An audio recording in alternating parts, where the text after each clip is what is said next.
Hello students, welcome to my YouTube channel रैकवार्ड sir की class.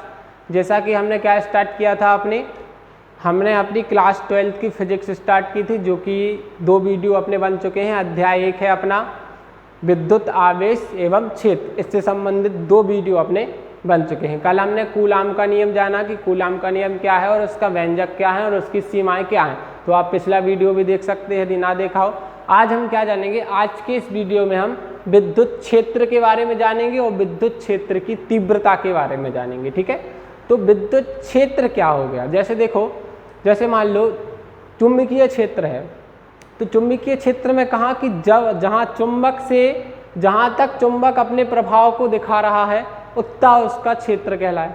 तो विद्युत क्षेत्र में क्या होता है कि आप किसी आवेश के चारों ओर का वह क्षेत्र, क्या किसी आवेश के चारों ओर का वह क्षेत्र जहां तक उसके प्रभाव का क्या किया जा सके, अनुभव किया जा सके। जैसे देखो, ये एक आवेश है, ठीक है, यहाँ पर एक आवेश है, प्लस आवेश है, मान लो यहाँ पर क्या है, एक आवेश है, तो इसका प्रभाव मान लो यहाँ तक है, कहाँ तक है, ये इतना पूरा इसका प्रभाव है। तो क्या होगा कि किसी आवेश के चारों ओर का वह क्षेत्र जहाँ तक उसके प्रभाव का अनुभव किया जा सके उसे हम क्या कहते हैं, विद्युत क्षेत्र कहते हैं। क्या, देखो प्रश्न क्या है आज का अपना, प्रश्न है आज का अपना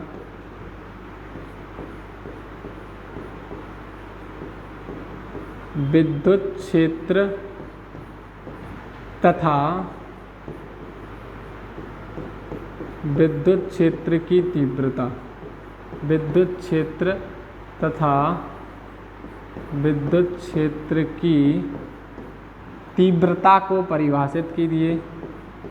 विद्युत क्षेत्र की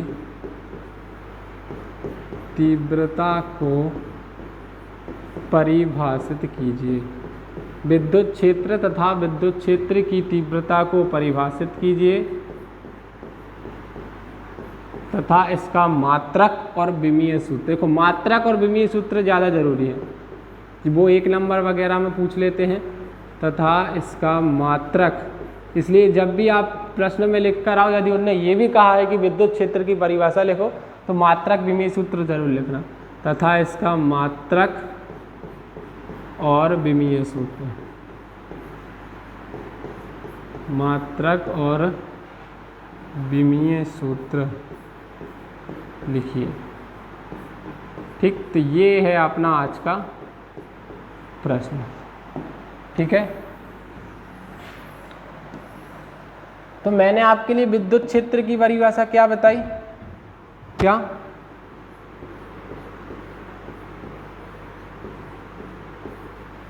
विद्युत क्षेत्र, तो विद्युत क्षेत्र की परिभाषा क्या हो जाएगी कि किसी आवेश के चारों ओर का वह क्षेत्र, क्या किसी आवेश के चारों ओर का वह क्षेत्र, किसी आवेश के चारों ओर का वह क्षेत्र जहाँ तक उसके प्रभाव का अनुभव किया जा सके, जहाँ तक उसके प्रभाव का अनुभव, उसके प्रभाव का अनुभव किया जा सके, क्या जहाँ तक उसके प्रभाव का अनुभव किया जा सके, क्या कि किसी आवेश के चारों ओर का वह क्षेत्र जहाँ तक उसके प्रभाव का अनुभव किया जा सके, वो क्या कहलाता है, विद्युत क्षेत्र कहलाता है, विद्युत क्षेत्र कहलाता है। तो ये क्या कहलाया अपना, ये हो गई अपनी विद्युत क्षेत्र की परिभाषा, डेफिनेशन। तो आप इसे नोट डाउन कर लीजिए। क्या कहती है अपनी परिभाषा कि किसी आवेश के चारों ओर का वह क्षेत्र जहाँ तक उसके प्रभाव का अनुभव किया जा सके उसे हम क्या कहते हैं, विद्युत क्षेत्र कहलाता है। क्या कहलाता है, विद्युत क्षेत्र। ये हो गई, इसके लिए आप नोट डाउन कर लो या स्क्रीनशॉट ले। देखो नोट्स आप बिल्कुल प्रॉपर जैसे जैसे मैं बनवाते जा रहा हूँ आप बनवाते जाइए, ठीक है। तो ये हो गई अपनी विद्युत क्षेत्र। अब देखो विद्युत क्षेत्र तो हो गया ये, अब विद्युत क्षेत्र की तीव्रता क्या कहती है?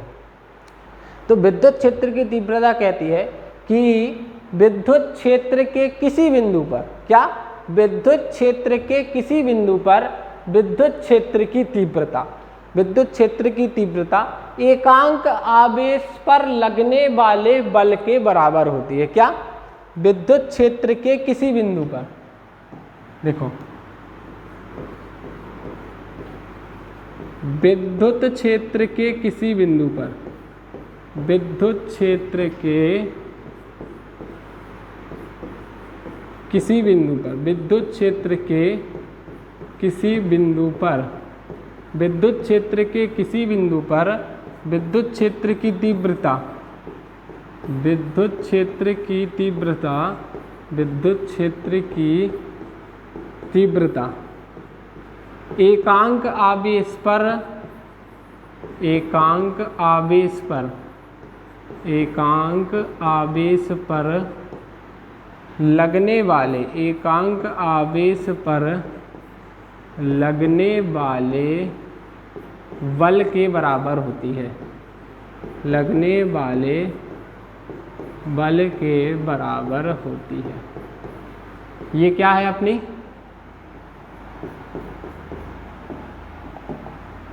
विद्युत क्षेत्र की तीव्रता।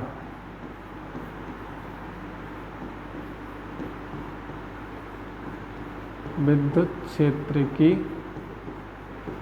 तीव्रता, ठीक है। ये विद्युत क्षेत्र की तीव्रता की परिभाषा है कि विद्युत क्षेत्र के किसी बिंदु पर विद्युत क्षेत्र की तीव्रता एकांक आवेश पर लगने वाले बल के, एकांक आवेश से मतलब देखो जैसे कोई विद्युत क्षेत्र है तो विद्युत क्षेत्र में उसका एक बिंदु है तो उसका जो एकांक आवेश है ना उस पर जो बल लगता है ना उसे ही हम विद्युत क्षेत्र की क्या कहते हैं, तीव्रता कहते हैं। तो इस प्रकार से ये अपनी विद्युत क्षेत्र की तीव्रता की क्या है, परिभाषा है, ठीक है। अब हम माने, यदि हम माना, देखो माना किसी विद्युत क्षेत्र में एक आवेश Q जिस पर लगने वाला बल क्या है, F है। माना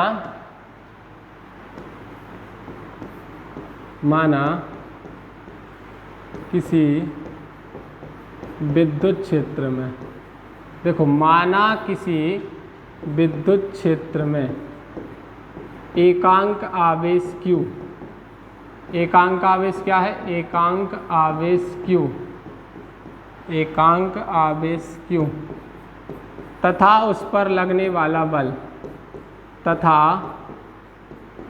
उस पर लगने वाला बल, तथा उस पर लगने वाला बल क्या है, एकांक आवेश को हमने Q माना और उस पर जो लग रहा है बल है ना वो क्या है, F है, ठीक है।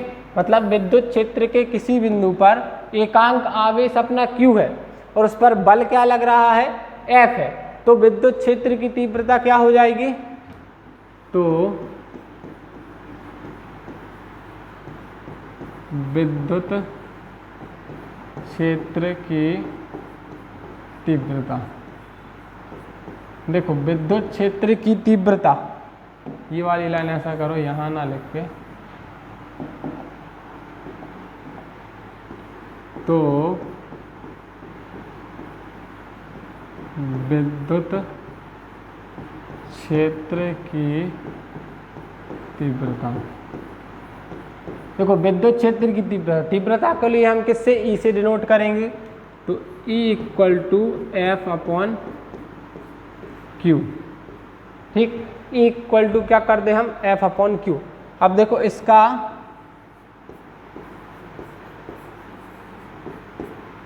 या एक काम करो कि F0 मान लो, ठीक है। F क्या मान लें अपन, F अकेला ना, सॉरी Q अकेला ना मान के Q0, ठीक है। मतलब कि माना किसी विद्युत क्षेत्र में, माना किसी विद्युत क्षेत्र में एकांक आवेश क्या है हमारे पास, Q0 तथा उस पर लगने वाला बल F, बल कितना है, F है। तो विद्युत क्षेत्र की तीव्रता को ई से डिनोट करेंगे, तो E equal to F upon Q0। ठीक, तो ये विद्युत क्षेत्र की तीव्रता का ये आपके लिए सूत्र याद रख के चलना है। ठीक है, अब अगर हम इसका एसआई पद्धति में मात्रक लिखें, इसका एसआई पद्धति में मात्रक, एसआई पद्धति में मात्रक क्या हो जाएगा इसका, तो इसका एसआई पद्धति में जो अपना मात्रक होता है वह क्या होता है अपना न्यूटन प्रति कूलाम। ये मात्रक सबके याद रखना है, न्यूटन प्रति कूलाम। ठीक, न्यूटन प्रति कूलाम ये है इस प्रकार से, न्यूटन प्रति कूलाम। या सीजीएस पद्धति में क्या हो जाएगा, डायन प्रति स्थित कूलाम। या सीजीएस पद्धति में, ये पद्धतियाँ आपने 11वीं में पढ़ी होंगी। सीजीएस पद्धति में डायन प्रति कूलाम, क्या डायन प्रति, तो ये होगा इसके मात्रक। एसआई पद्धति में मात्रक क्या, न्यूटन प्रति कूलाम, और सीजीएस पद्धति में डायन प्रति स्थित कूलाम, सॉरी मैं भूल गया, डायन प्रति क्या, स्थित कूलाम, कूलाम बस, डायन प्रति, डायन की न्यूटन, डायन प्रति क्या हो गया अपना स्थित कूलाम। अब देखो इसका मात्रक क्या कहता है, न्यूटन प्रति कूलाम। ये सूत्र क्या हो